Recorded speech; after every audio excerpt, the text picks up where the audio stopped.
నాపై ఎంత ప్రేమయ్యా నీకు, నా పైన ఎంత ప్రేమయ్యా నీకు. నీ ప్రేమ కొరకు వందనాలయ్యా,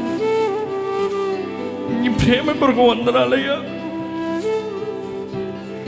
నన్ను ఎంతగా ప్రేమిస్తున్నాను, ఏ గొప్ప లేదు, నాకు ఏ యోగ్యత లేదయ్యా.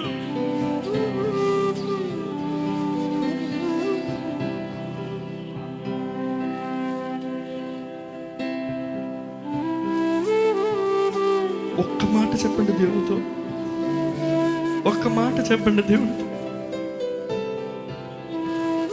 స్వరూపం లేని, సొగసు లేని, నీ కొరకు హింసించబడి అవమానపరిచి నగ్నంగా సిలువ మీద వేలాడాడు కదా, నీ కొరకే కదా. నీ కొరకు ప్రాణం పెట్టిన దేవుడిగా ఒక్కసారి మాట్లాడుతూ కూడా అవకాశం రాదా?